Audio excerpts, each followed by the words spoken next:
നെല്ല് സംഭരണത്തിൽ നാളെ മുഖ്യമന്ത്രിയുടെ അധ്യക്ഷതയിൽ മില്ലുടമകളുമായി ചർച്ച നടത്തും. ചർച്ചയ്ക്ക് ശേഷമായിരിക്കും അന്തിമ തീരുമാനമെടുക്കുക. ആദ്യഘട്ടത്തിൽ ധനമന്ത്രി, കൃഷിമന്ത്രി, ഭക്ഷ്യമന്ത്രി എന്നിവർ മില്ലുടമകളുമായി ചർച്ച നടത്തിയിരുന്നു. സംഭരണവുമായി ബന്ധപ്പെട്ട് മില്ലുടമകൾ ചില തടസ്സങ്ങൾ ഉന്നയിച്ചിട്ടുണ്ടെന്നും വിശദമായി ചർച്ച ചെയ്യുമെന്നും കൃഷിമന്ത്രി പി പ്രസാദ് പറഞ്ഞു. മില്ലുകാരുമായി സംസാരിക്കാൻ വേണ്ടിയിട്ട് നാളെ മുഖ്യമന്ത്രി യോഗം വിളിക്കുന്നുണ്ട്. അതിനുശേഷം അന്തിമമായി തീരുമാനം പരിഹരിക്കാൻ വേണ്ടിയല്ല, അതിനുള്ള മീറ്റിംഗ്. എന്താണ് പ്രധാനപ്പെട്ട പ്രശ്നമായി നിൽക്കുന്നത്? സംഭരണവുമായി ബന്ധപ്പെട്ട് മില്ലുകാർ ചില തടസ്സങ്ങൾ ഉന്നയിച്ചിട്ടുണ്ട്. മില്ലുകാരുമായിട്ട് അക്കാര്യം ചർച്ച ചെയ്യേണ്ടത് അനിവാര്യമാണ്.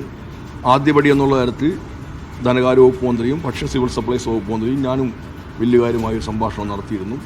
അതിന്ന് മുഖ്യമന്ത്രി ഒരു ഉദ്യോഗസ്ഥർ ഞങ്ങളെല്ലാവരും വീണ്ടും ഒരു ചർച്ച നടത്തി.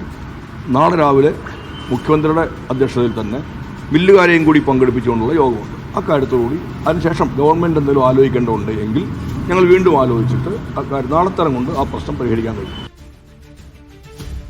ആര്യ വിനോദ് ചേരുന്നു. ആര്യ, എന്തൊക്കെ ചർച്ചകളാണ് നടക്കുന്നത്?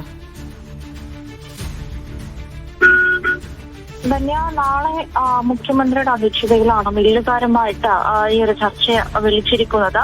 അതിനുശേഷമായിരിക്കും അന്തിമമായിട്ടുള്ള തീരുമാനം ഉണ്ടാവുക എന്നാണ് ഇപ്പോൾ മന്ത്രി പി പ്രസാദ് പറയുകയുണ്ടായത്. ഈ ഒരു സംഭരണവുമായി ബന്ധപ്പെട്ട് മില്ലുടമകൾ ചില തടസ്സങ്ങൾ ഉന്നയിച്ചിട്ടുണ്ടെന്നും അതുമായി ബന്ധപ്പെട്ട ചർച്ചകളടക്കം നടക്കുമെന്നും അദ്ദേഹം വ്യക്തമാക്കുകയുണ്ടായി. ആദ്യഘട്ടത്തിൽ ധനമന്ത്രിയും കൃഷിമന്ത്രിയും ഭക്ഷ്യമന്ത്രിയുമായിട്ടാണ് ഈ മില്ലുകാർ ചർച്ച നടത്തിയിരുന്നു.